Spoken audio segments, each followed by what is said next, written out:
thème est très intéressant, mais je risque de tenir ici un discours qui va choquer.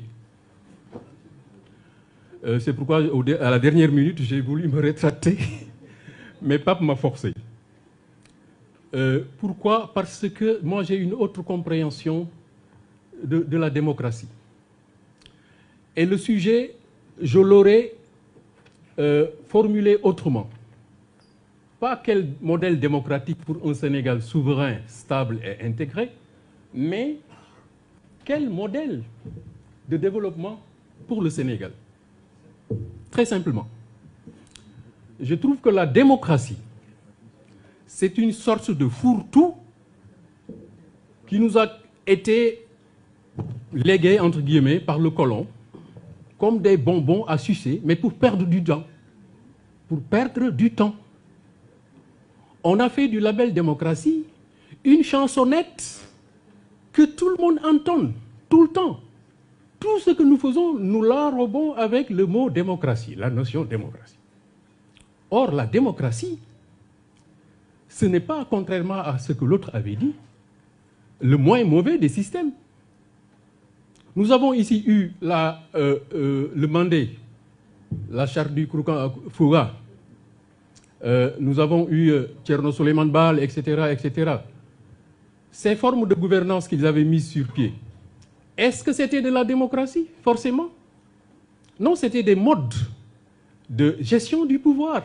C'était des modes de gestion des rapports entre les citoyens. Mais nous, depuis les indépendances, on passe notre temps à parler de démocratie, démocratie, démocratie. Pour être intelligent, il faut se dire démocrate. Alors, c'est pourquoi j'ai hésité vraiment d'intervenir. J'avais prévu un très long texte que je peux lire en principe. Hein. Je peux lire ça en 5 minutes si le modérateur le permet. Sinon, je résume ça. Vous pouvez peut-être sauter quelques mots et puis voilà. Mais en fait, c'est un peu de littérature. Allez-y, allez-y. Mais très légère. Allez-y, allez-y. Comme je ne suis pas très fort en français, je vais lire le texte. La démocratie telle que pratiquée dans nos États est un fourre-tout qui a jusqu'ici privilégié dans la pratique un groupe de personnes futées qui allaient aux élections comme à la loterie nationale. Elles gagnaient ou elles perdaient. Puis elles se mettaient à négocier pour se partager le butin. C'est aussi simple que ça. Même sous le régime de Senghor, malgré l'existence d'un parti unique dominant toute la galaxie, le jeu démocratique consistait à créer la concurrence entre les membres de l'UPS-PS pour conserver le statut de pays démocratique pour le Sénégal aux yeux de l'ancienne tutelle coloniale. C'était du leurre. L'ouverture au multipartisme, qui a engendré au bout du compte le premier changement de couleur partisane du régime survenu en l'an 2000, était le marqueur d'une nécessité historique.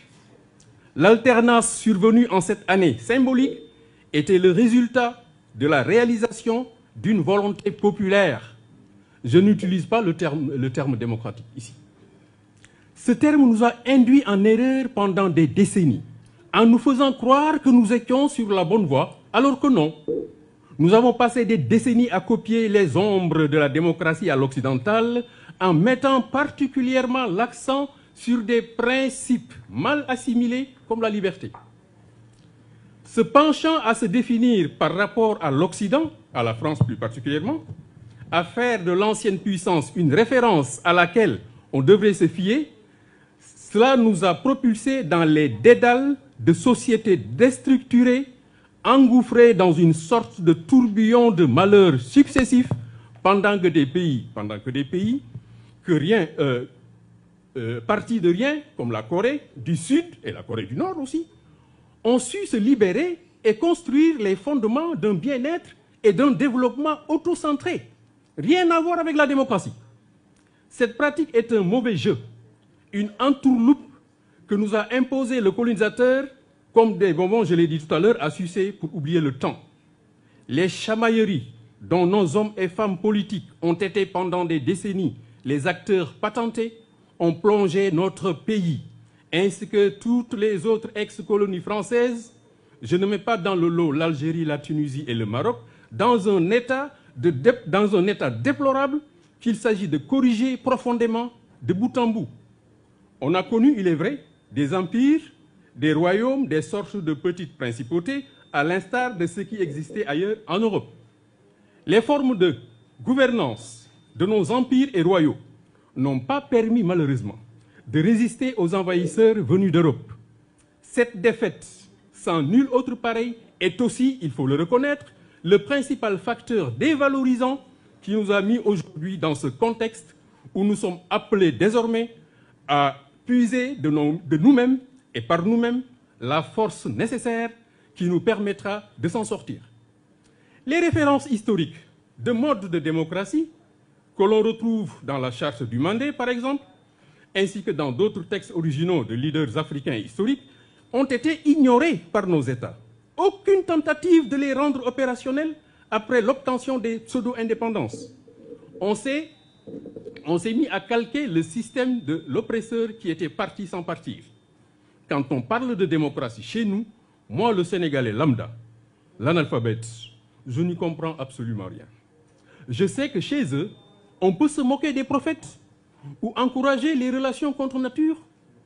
On s'arroge même le droit de dire aux autres ce qu'il faut faire et ce qu'il ne faut pas faire, etc.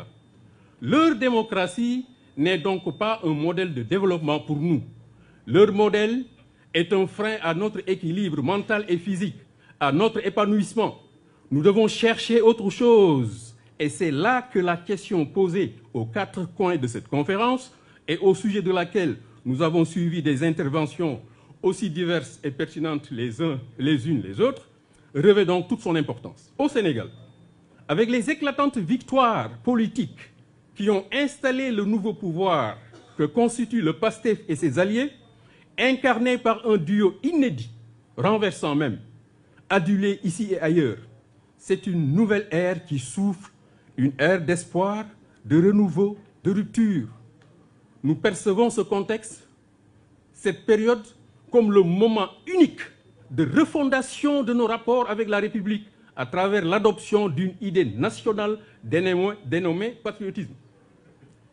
C'est le moment d'installer dans le pays, c'est très important, c'est le moment d'installer dans le pays la doctrine d'un dirigisme éclairé ou dirigisme patriotique. Retenez bien, dirigisme éclairé ou dirigisme patriotique. Je ne parle pas de démocratie. Ce système de gouvernance a comme socle la raison et le bon sens qui mettent les citoyens au-dessus de tout. Le système basé sur ces deux notions permet à tous de s'épanouir sans s'injurier, sans se faire du mal les uns les autres, sans voler les deniers publics et sans tout ce qui est corollaire à l'injustice, comme le mensonge, les crimes de sang, etc. Je suis donc pour le Jubal Jubanti, adossé à la doctrine du dirigisme patriotique qui va au-delà de la démocratie, en promouvant le travail et la foi, comme chez le guide Cheikh Ahmadou Bamba et les autres guides religieux dont nous n'utilisons pas, malheureusement encore, comme il se doit, les lumières. Je vais peut-être arrêter, je vais m'arrêter ici, mais rapidement, bàyyil ma tënk ko en wolof rek. Ñun ñi nga xam ne dañu jàng am ay diplôme ñu naan ñu ay intellectuel ngeen ñun ñoo tardeel dëkk bi. Parce que dañu fekk li nga xamante ni ki ñu nootoon moom ñu moo ko fi bàyyi ñu dugg ci biir di tëñax-tëñaxi rek. Mais jot na tey comme Ousmane Sonko mu ngi fi. Parce que Ousmane Sonko c'est un phénomène mais extraordinaire. Comme Ousmane Sonko mu ngi fi nañu bàyyi caaxaan yi ñu nekkee woon. Bëgguma tudd le terme dictature parce que boo nee dictature rek ñu foog ni lu bon la mais tey la ñu soxla dictature mais la dictature du bon sens et de la raison. Je vous remercie. Merci beaucoup, merci beaucoup.